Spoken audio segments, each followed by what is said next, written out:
दो गुरु चेला खूब छक के भोजन किया भंडारे में। अब तोंद पर हाथ फेरते हुए गुरुजी ने कहा कि बेटा खड़ाऊ कहां रखी है देख, नीचे हम देख नहीं सकते। चेले की भी वही हालत थी, बोले गुरुजी ऊपर तो सब जगह देख ली, अब नीचे हो तो हो। अरे इतना काहे को। एक गुरुजी को आदत थी, उनका कोई चरण दबाए तो सो जाते। दबाने वाला सोचे कि ये मना तो कर नहीं रहे, तो ये मना करें तो हम जाएं, तो उसने सोचा ये सो जाएं तो जाएं, पर उनकी आदत थी जैसे ही कोई जाता फिर जाग जाते। सो एक बार क्या हुआ, एक शिष्य चरण दबा रहा था उनका, तो चरण दबाया शिष्य ने तो वो सो गए। तो बड़ी देर हो गई तो शिष्य उठकर चल दिया। जैसे ही चला तो आंख उनकी खुल गई, तो तुरंत बोले हाँ बेटा तुम्हारे घर में और कौन कौन है? तो उसने कहा कि माता पिता और हम लोग 4 भाई हैं। अब ये सुनता कौन, तब तक और सो गए। थोड़ी देर फिर उसने शिष्य ने देखा कि अब ये सो गए तो फिर जाएं हम, तो वो जैसे ही उठकर जाता वैसे ही जाग जाते। हाँ तो कितने भाई हो? तो उसने फिर कह दिया कि 4, पर वो उत्तर सुनने के पहले ही सो जाते थे।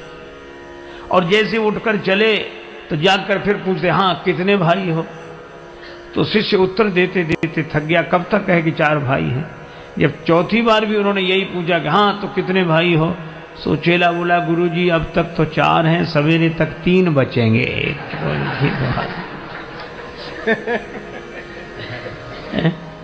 मुनिवर बार बार गुरु आज्ञा।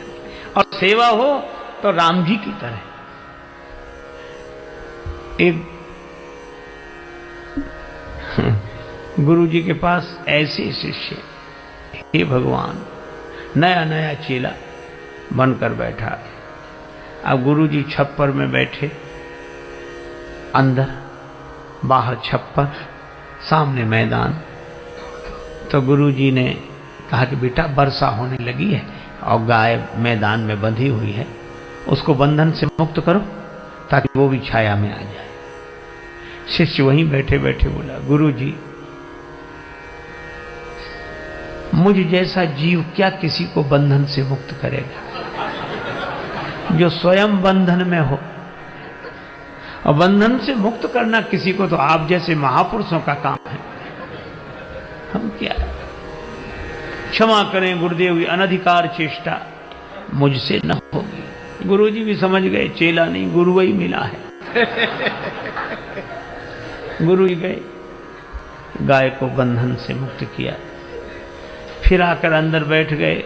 मन नहीं माना तो बोले बेटा बाहर जाके देखो पानी बरस रहा है कि नहीं। चेला बोला गुरुजी ये बिल्ली बाहर से ही आई है जो आपके पास बैठी है, इसके शरीर पे हाथ घुमाओ, गीली हो तो समझ लो पानी बरस रहा है, सूखा हो तो समझ लो पानी बरसना बंद हो गया है। गुरुजी फिर चुप रह गए। रात को सोने लगे तो कहा ये दीपक जल रहा है, इसको बुझा दो।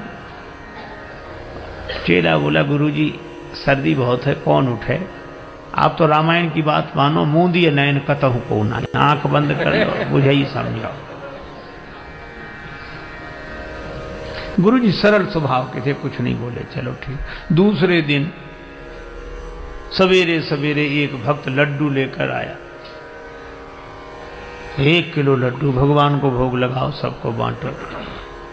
तो गुरुजी ने भगवान को भोग लगाया। उस चेले से कहा कि बेटा भगवान का प्रसाद लेगा? तो हाथ जोड़कर बोला गुरुजी मैंने 3 आज्ञाएं नहीं मानी है, अगर चौथी भी नहीं मानूंगा तो घोर पाप लगेगा। ये